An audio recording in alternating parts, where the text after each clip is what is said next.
აგერ არის კერძო ინვესტორი, რომელსაც გაკოტრებაზე აქვს შეტანილი განცხადება. ხო, ანუ ამბობს, რომ მე ამას ვეღარ ვუვლი. გაკოტრება რას ნიშნავს? აი მე ხო ვმართე კერძო ინვესტორმა. ვერ ვმართე რა, აღარ მიიღებს მართვა. არის დასაქმებულები, რომლებიც ამბობენ, რომ მართალია ამან ვერ მართა კარგად. სახელმწიფო წაიღე სტრატეგიული ობიექტია ისედაც. თან ეს ინვესტორიც, რომელზეც ტვინი გაგვიბურღეთ 30 წელია, რომ კერძო ინვესტორი ძალიან ეფექტური, არ აღმოჩნდა ეფექტური, ვერ მართა. სახელმწიფო მიხედა და სახელმწიფო გამოჩნდა არა პრინციპულად მიუღებელია. ნახე? ჩვენ ახლა გვაქვს ეგეთი გასაოცარი ინსტიტუტი, რასაც ქვია საპენსიო ფონდი. მთელ საქართველოში ადამიანი ხელფას რო იღებს, რაღაცა პროცენტი მაგ ფონდში ირიცხება და რაღაცა პერიოდის მერე პენსიაზე რო გავა, ეგ ფონდი რაღაცეებში აბანდებს ფულს და იმ მოგებიდან მერე უნდა გადაიხადოს პენსია. ოღონდ ეხლა ეგ ფონდი რეებში აბანდებს იცი ფულს. უცხო ქვეყნის რაღაცა კომპანიები რო არის, იმის აქციებს ყიდულობს. ანუ სხვის ეკონომიკაში აბანდებს ამ თავისუფალ თანხებს. და მოდი რა, აი ეგ საპენსიო ფონდი, რომლიდანაც ეგ ფული შეიძლება დაგჭირდეს 20-40 წლის მერე. აიღეთ, გამოისყიდეთ ეს ჭიათურის ობიექტი, მაგისი რაღაცა სტალინის დროინდელი აღჭურვილობით რომ მუშაობს დღემდე ხალხი და რავი რომ იხოცება და ერთ-ერთი პრობლემა ეგეც არის რომ გადაიარაღება არ მოხდა. მაგისი წესიერი აღჭურვა მოხდეს და მოგების დიდი ნაწილი მერე წავიდეს იმ ფონდში. ანუ შენი საპენსიო ფონდით საკუთარი ქვეყნის ეკონომიკა გააძლიერე, დასაქმება წაახალისე, სტრატეგიული ობიექტი დაიბრუნე და ეგ ეხლა ვინმე თუ მითხრა რომ მან განუმი რავი 40 წლის მანძილზე სულ არარენტაბელური იქნება, ის გიჟია. ყველანაირად სწორი ქმედება იქნება. ამასთან დაკავშირებით მე ნახე ინტერნეტში მანგანუმის ფასები სული 10 წლის განმავლობაში და ამ 10 წლის განმავლობაში ამაზე დაბლაც იყო დავარდნილი იგივე ხანგრძლივობით ფასები. აი რა ხანგრძლივობითაც ახლა შედარებით ჩამოსულია და იმაზე დაბლა იყო იგივე არანაკლებ ვრცელი მონაკვეთისა დროის და 24 წელს იყო პირიქით მაღლასო გაძვირება ერთ-ერთი პიკურ დონეზე იყო ფასები აწეული.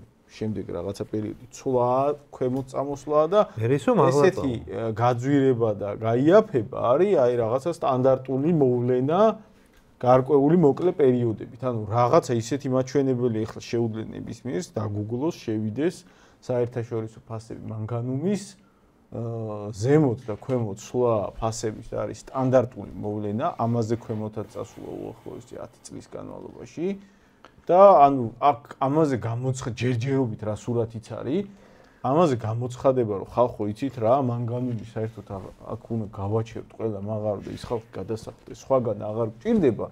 საერთოდ საიდან გამომდინარე მე უკვე სადამდე მივდივარ იცი შოთა ამ ფიქრებში უკვე ამ ჩვენს ინვესტორებს და ამ ჩვენს კაპიტალისტებს, ვინც მოკალათებულია ხელისუფლებას, ჩვენ ხო ვიცით რომ ხელისუფლებაში მყოფი ხალხი და ამ კაპიტალის და ამ ასე ვთქვათ მსხვილი კომპანიების მფლობელები ხშირად ერთი და იგივე ხალხია, ერთი და იგივე წრეა. კი. მე ცოტა ვეჭვობ, რომ აქ რა პრობლემებიც არის ახლა მომსახურების სერვისში ამ ტაქსისტების და კურიერების პრობლემა. იგივეს ხო არ უპირებენ ამ ჭიათურასაც. ეგ რენტაბელობას გაზრდიდა. ხო, ანუ აი რენტაბელობა ხო გაიზრდებოდა ახლა აი მაგალითად იმ 3500 ჭიათურელი ქართველის ნაცვლად 3500 პაკისტანელი ან ბანგლადეშელს რო ემუშავა, დარწმუნებული ვარ, ბევრად უფრო ნაკლებ ხელფასზე დათანხმდებოდნენ ისინი.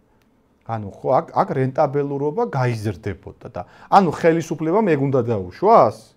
აი მაგას უშვებს თელ რიგ ბიზნესებში ეგ ტენდენცია. ბატონო, მაგას ვამბობ და რაში გჭირდება აი ქართველებს, საქართველოს მოქალაქეებს რაში გჭირდება ისეთი მართლობა, რომელიც ჩვენ სასიცოცხლო ინტერესებს არ იცავს. არ მახსოვს ვისი სიტყვებია მე მგონი ჰიტლერის სიტყვები ახლა მოვიყვან მაინც ყველაზე კაი ადამიანი, ყველაზე კაი ისტორიული ფიგურა არ იყო, მაგრამ ამ შემთხვევაში ლოგიკური თქვა, რომ მე რაში მჭირდებაო ისეთი მართველობა, რომელიც ჩემს ერს ანადგურებს. აქაც ეგ მიდგომაა, რომ რაში მჭირდება ჩვენ ეგეთი წესები და რაში მჭირდება ეგეთი ხელისუფალი, რომელიც ჩვენს ინტერესებს არ იცავს. კანონებს რაც ეხება ბოდიში შეგაწყვეტე შოთა, კანონებს რაც ეხება ვინმე თუ თქვა, რომ საქართველოს კანონმდებლობით ეგ არ შეიძლება. ნახეთ ხალხო, ოცნებას როცა რამე კანონის შეცვლა უნდა, მაგას ახერხებს 3 დღეში. აი ხლა რამდენი კანონი მიიღეს. აი თუ პოლიტიკური ნება იქნა, რამე კანონი თუ არის შესაცვლელი, მაგას ოცნება შეგიცვლით 3 დღეში. აი 3 მოსმენა ხო არის ჩასატარებელი კანონზე. თუ ძალიან გაჭირდა 1 დღეში, 3-ვე მოსმენას 1 დღეში გაივლიან. რამე პრობლემა კი არ არის კანონების შეცვლის. აქ არ არის პოლიტიკური ნება. პოლიტიკური ნება, რომ სხვილი ინვესტორის ინტერესებზე მაღლა საკუთარი ქვეყნის მოსახლეობა დააყენოს. იმიტომ რომ 3500 ადამიანი, რომელიც ახლა შრომობდა ჭიათურაში, ეგ არის 3500 ოჯახი. ანუ ერთი 15000 ადამიანის ბედი წდება ახლა, ეგენი იმ ქალაქში დარჩებიან თუ არა და მარტო ეგრე კი არ არის რომ ის 15000 ადამიანი მაგის გარშემო არის მთელი ინფრასტრუქტურა კაცო იქ მე მაღაზია აქვს ვიღაცას ბეზოგასამართლისა ვიღაცა რაღაცას აკეთებს იქ და მთელი ქალაქი მოკვდება. აი წარმოიდგინეთ ეხლა რას განვიხილავთ იცი? რაღაცა კერძო ინვესტორის და დასაქმებულების დავას კი არ განვიხილავთ. საქართველოში არის ერთ-ერთი ქალაქი რომელიც მოკვდება, ქალაქი აღარ იქნება. და ეხლა ჩვენ ვცდილობთ რანაირად მოვიფიქროთ ვარიანტი, როგორ უნდა გადარჩეს ეგ ქალაქი და ეგ ხალხი არ გაიქცეს. და ჩვენ მთავრობა ამბობს, რომ ნუ კერძო ინვესტორს, რა კაი კერძო ინვესტორი იყო, უნდა გაუგოთ. და ეგ ხალხი რავი ძალიან გული მტკივა, მაგრამ ჩვენ მაგ ვერაფერს ვერ გავაკეთებთ. სახელმწიფომ რო წამოიღოს ეგ პრინციპულად მიუღებელია და ბიჭო პრინციპულად მისაღები არის ეგ პრინციპულად მიუღებელია ეხლა სახელმწიფო რო სირაქლემას პოზაში დგას აი ეგ მართლა პრინციპულად მიუღებელია დებილობას ატყუებს ხალხს თელ მოსახლეობას ეხლა მთავრობა კაცო რას ნიშნავს ყოტრდება ეს ფირმა და აღარ აქვს ხელფასების გაცემის საშუალება აქ ლაპარაკი არის თვეში 10 მილიონ ლარზე ნაკლებ თანხაზე გამოდის ხო საუბარი ანუ 3500 თანამშრომელია, ხო? 2006 წლიდან ეს ლიცენზია რო გაასხვისეს მენდუქიძის დროს, 100 მილიონი დოლარის ქონება ამოიღეს მიწიდან და გაიტანეს და ჯიბეში ჩაიდეს მოგება ამ კომპანიამ. 100 მილიონი დოლარის.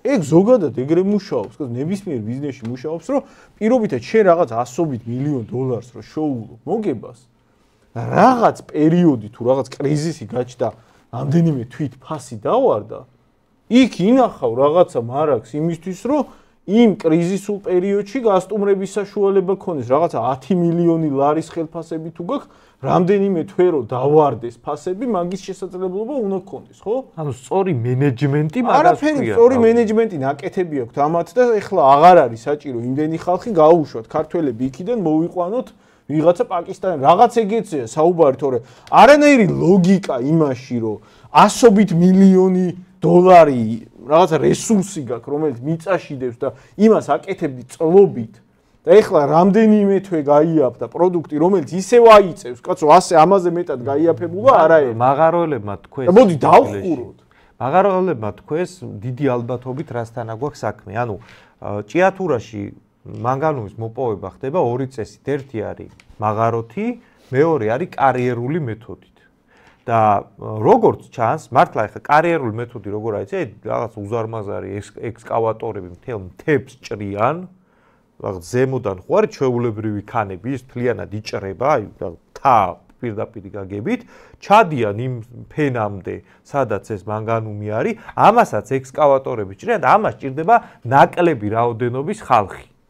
ანუ იქ თუ დაუშვათ უბრალოდ ბუნება ნაკოლოგია უბრალოდ ეკოლოგიას დედას უტირებ ეგრე მართლა ეკოლოგია კატასტროფული მდგომარეობა მაგრამ მეტსიშოვი და ამდენი ხალხი ამ მაღაროში მაგ პრინციპით აღარ ჭირდება. აი კომენტარი საინტერესო. ეს ხალხი როგორ მოიცილონ, რომ დაფიქრდნენ, აი ესე მოვიცილოთ რა.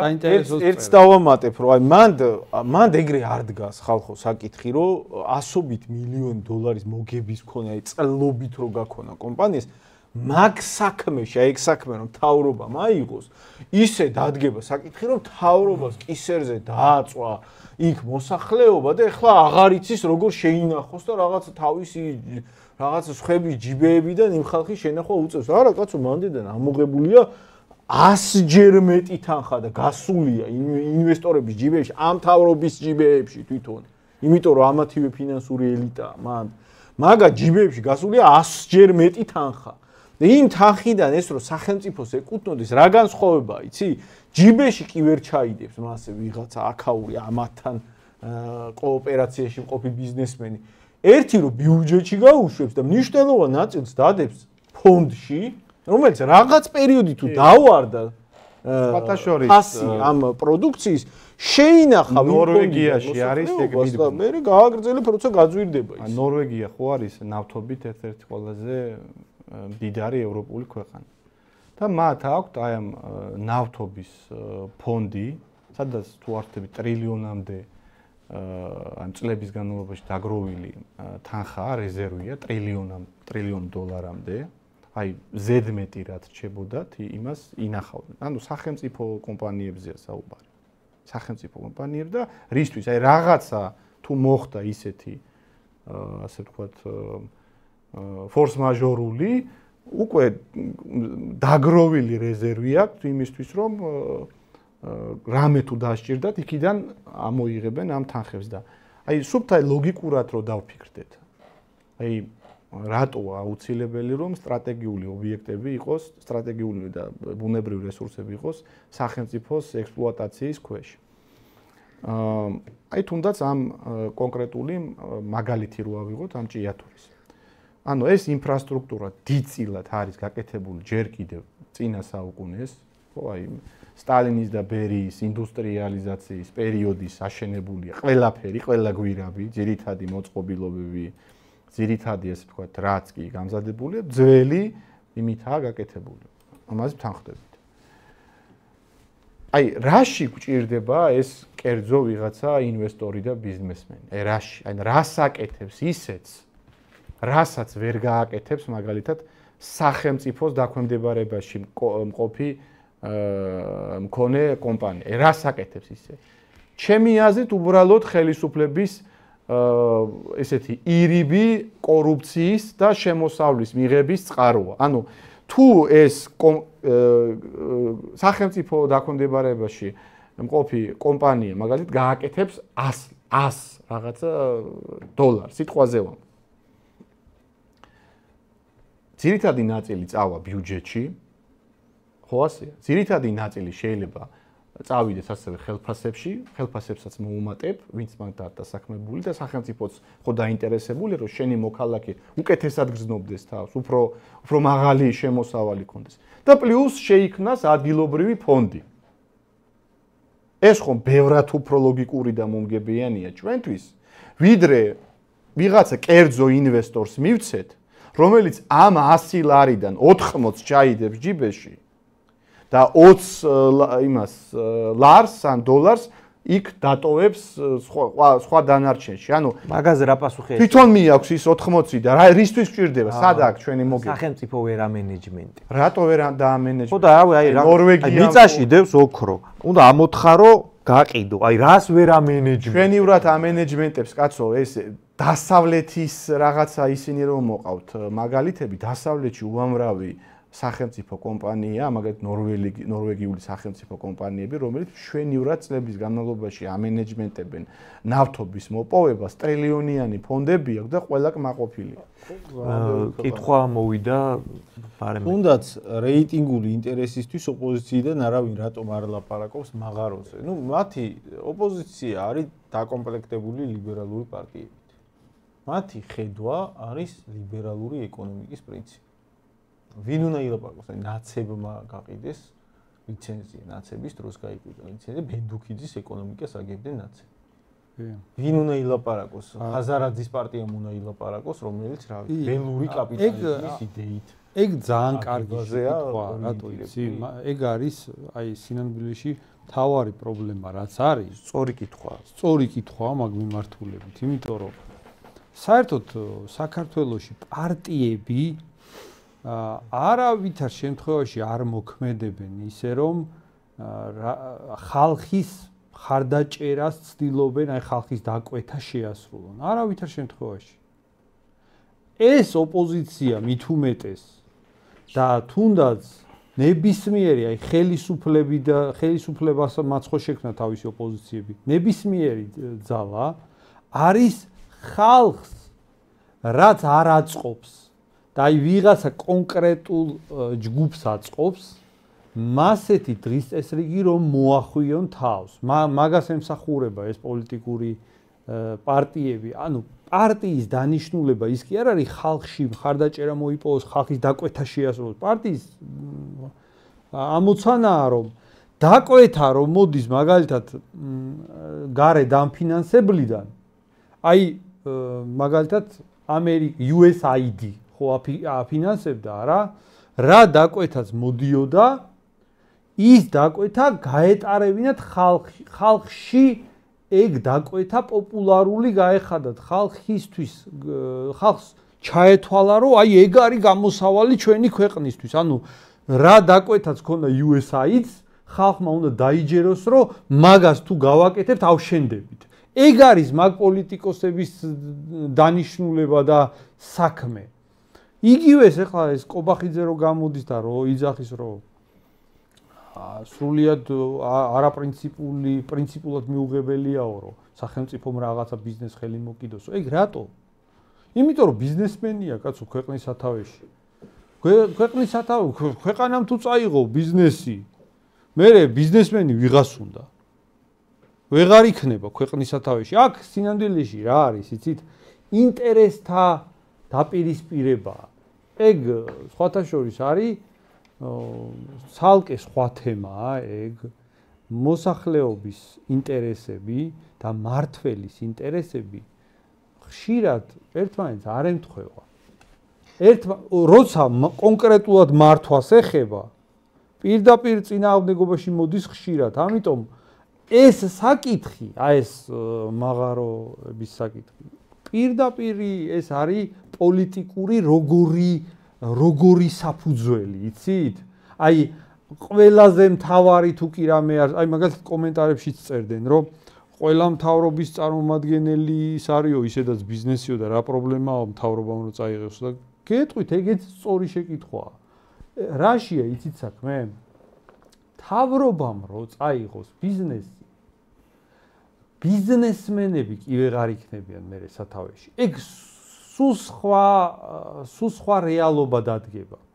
აქ სინამდვილეში მთავრობაში იმიტომ არიან ბიზნესმენები, რომ კერძოა ის ყველაფერი. ანუ მთავრობა ემსახურება, მთავრობა თავის კანონმდებლობით, თავისი შინაარსით ემსახურება კონკრეტულ ჯგუფებს.